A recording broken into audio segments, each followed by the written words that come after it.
When we assume that a so-called authority is correct, it basically turns off our own critical thinking, right? Our own conscientious thinking, our own reasoning is put aside, and we just assume that what we're being told is true, what we're being told makes sense, and what we're being told is ethically sound. Of course, this is common with childhood, right? We assume that what our parents are teaching us or telling us is true, and that can be good or bad, depending on whether what they're teaching us is true or not. And if what they instilled in us belief-wise was false, that can operate as a subconscious sabotaging program, right? Otherwise known as a limiting belief. In this talk, I want to revisit what Yeshua said in the book of Matthew, chapter 12, verse 7,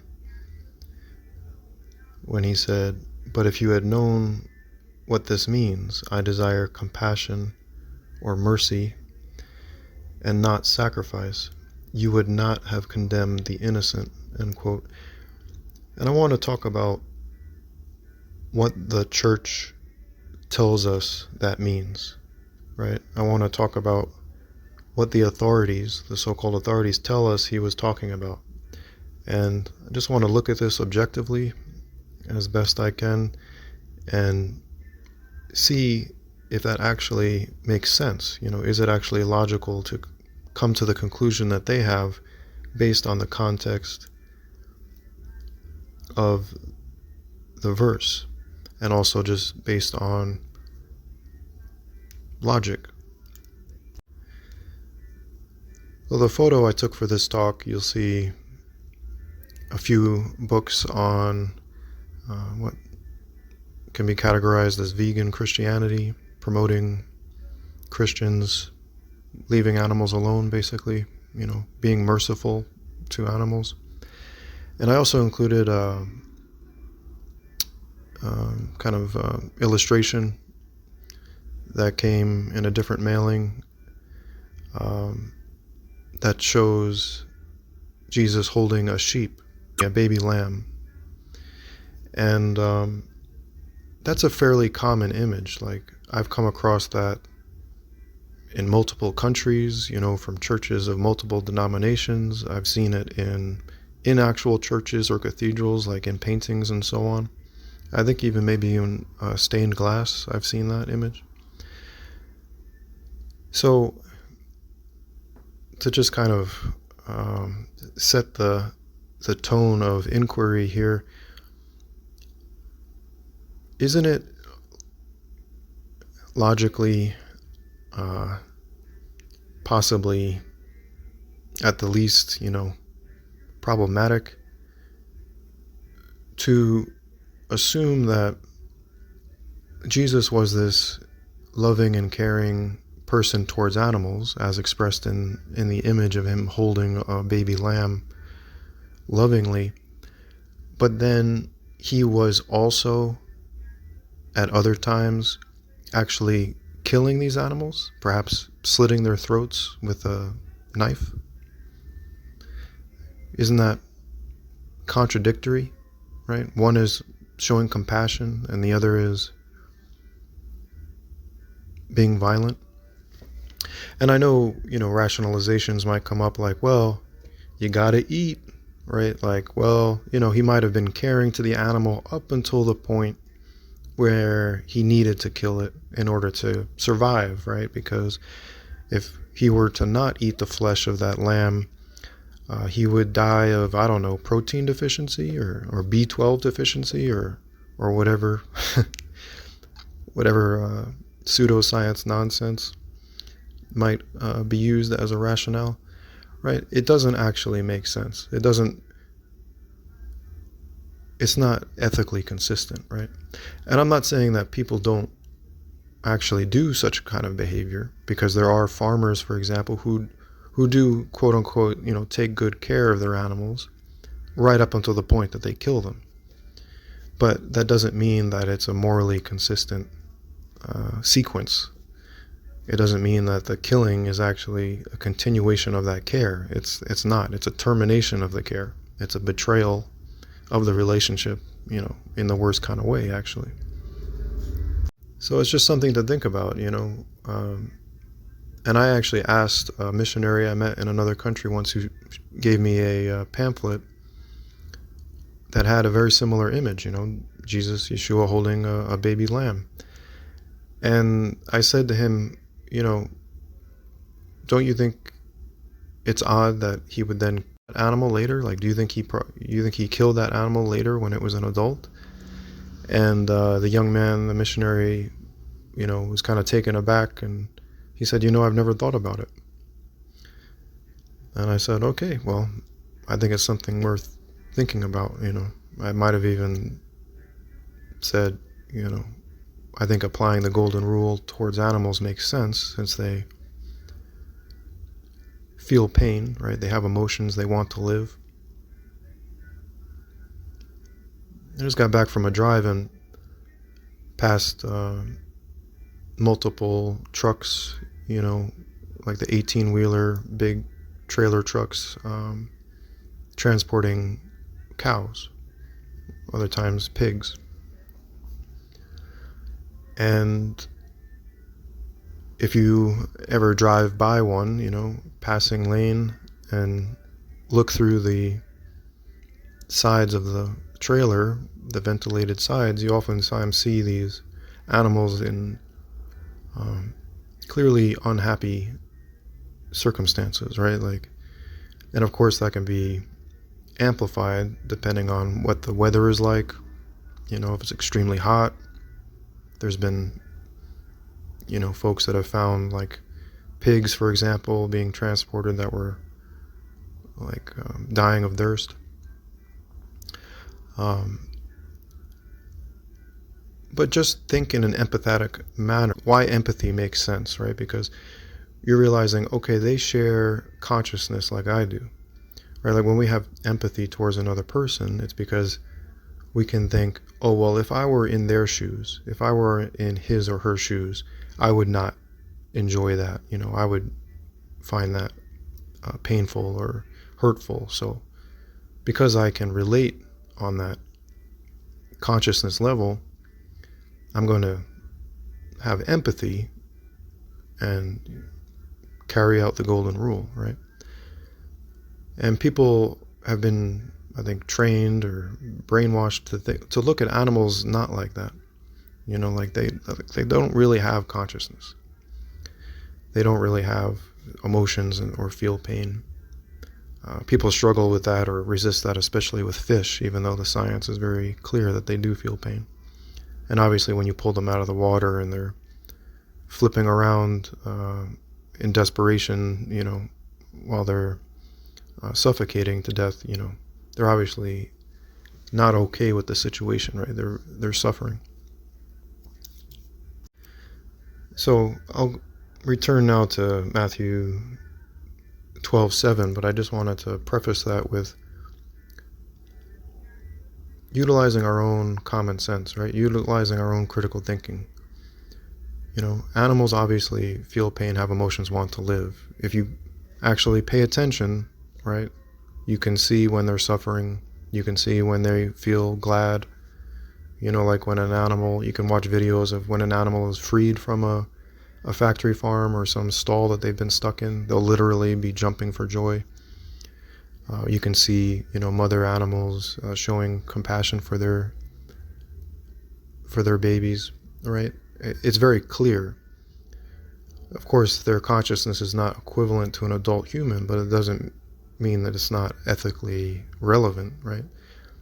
If their consciousness is more like that of a toddler human, that doesn't mean that they're less worthy of empathy. If anything, you could argue that they're worthy of more empathy, just like we think, more compassionately towards children, that we have to be, kind to children, especially even more than adults. People show more empathy towards a suffering child, perhaps, than they do towards a suffering adult. Say, for instance, a homeless child versus a homeless adult. So if these animals have the consciousness basically of a child human, of a toddler human, why would you think that that means that they're less of just basic consideration of like not putting them through hell and killing them, not showing them mercy? Okay, so what do the quote-unquote authorities say about this verse in Matthew 12? Well, firstly, they all rightly say that the scripture, or the what he's quoting when he says, if you had known what this means, I desire mercy and not sacrifices, he's quoting Hosea 6:6. So the next verse is, for the Son of Man is Lord of the Sabbath. And what the church will say is that the innocent that he's referring to here were his disciples that were taking grain on the Sabbath day when they were hungry. Right? In verse 1 of chapter 12 it says, "At that time Jesus went on the Sabbath through the grain fields, and his disciples became hungry and began to pick the heads of the grain and eat. But when the Pharisees saw this, they said to him, 'Behold, your disciples do what is not lawful to do on the Sabbath.'" So the church then says, okay, this verse here, verse 7, is referring to the innocent disciples that really weren't doing anything wrong. And in the way that these verses are put together, that makes some sense.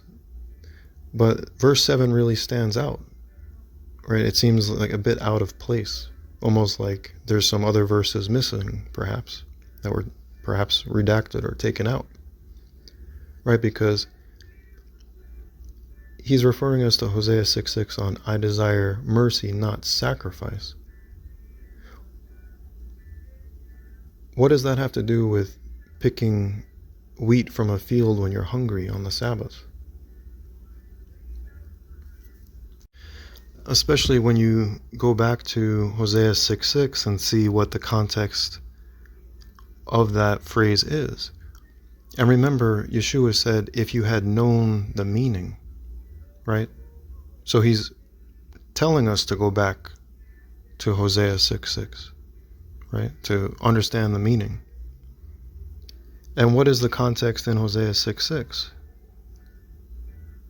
Well, there in this translation I'm looking at here, it says, for I delight in loyalty rather than sacrifice, and in the knowledge of God rather than burnt offerings. Now, the important thing to understand here is that the burnt offerings is referring to animals being killed and burned, their bodies being burned, That was the ritual. So, mercy in the context of the killing of animals, right? And it's saying that he wanted loyalty rather than the sacrifice, the knowledge of God rather than the burnt offerings, right? So the sacrifice and the burnt offering is referring to the same thing. It's the animal sacrifice. But the church will tell us, when Yeshua said, you would not have condemned the innocent. Oh no, he was just talking about the innocent disciples picking grain from the field. But it doesn't really fit there in that chapter of Matthew, and it doesn't fit what Yeshua is referring to, Hosea 6:6, and especially that he said to go learn the meaning, right? And then additionally, if you look into the Greek on the word sacrifice, or the Hebrew on the word sacrifice, you'll see that the definition, the Bible dictionaries will say this is referring to animal sacrifice. So he's saying, you condemn the innocent. I didn't want these sacrifices, which is actually referring to animal sacrifice. So could it be that we're just getting a piece of what he told us, right? And they redacted the other relevant words of Yeshua to make it then plausible to argue that, oh no, the innocent that were condemned was just the disciples. That's all he was talking about. It has nothing to do with animals. Yeshua didn't care about animals. He might hold a lamb lovingly one day, but he'll kill it the next, because that's just the circle of life. That's just nutritional requirements. It's not like there's people living decades healthily as vegans. Like, they don't exist apparently, and Yeshua, having perfect knowledge, understanding, wisdom, apparently didn't understand that the human body can survive without harming those that suffer. Right? It's ridiculous, and it's blasphemous. It's slanderous towards him to think that he just wouldn't care about animals at all. And of course, the more you do research, like say starting with the more recent documentary titled Christspiracy, but of course, if you look outside the Bible, you can find a lot of resources that actually show us that he never did eat fish, neither did the original apostles, and he was not only against animal sacrifice, but he was against the eating of animal flesh altogether, not just meat sacrificed to idols. And in a sense, all meat that's eaten is a offering to an idol, right? Because why do you think it's okay? You think it's okay because you're assuming that these so-called authorities, aka idols, are correct. That it doesn't matter how you treat animals. It doesn't matter that millions of animals are suffering right now in transportation and in factory farms and so on. Doesn't matter at all. It's just dominion, quote unquote.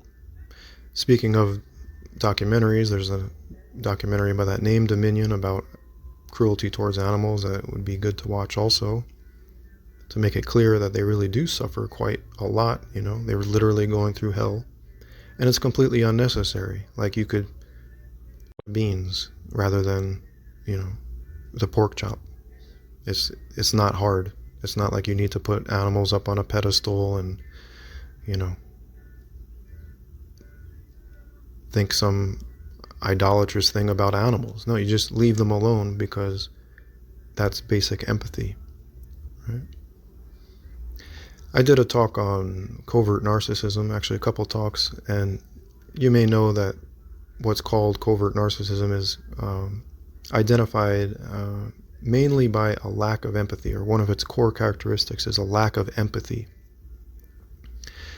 And some people believe that what's being labeled covert narcissism is actually like demonic possession. Like, they're just overcome by a spirit of evil that actually enjoys abusing others. So if you're completely lacking empathy for animals that definitely do suffer, I think it's reasonable to argue that that's a narcissistic spirit, right? Which may actually be a demonic spirit, So it's nothing to take lightly. And if you're just assuming it's A-okay because, in some translations and some passages it says he ate fish once, and you're just going to trust that that's true because you're making an idol of a book and all the scribes and editors and translators with their own agendas, are trustworthy and champions of moral truth. It's just idolatry on top of idolatry that steers you away from basic compassion. And basic compassion is actually what Yeshua taught us is our way to eternal life. It's what he commanded us to carry out. The greatest commandments are to be loving towards God, others, and ourselves.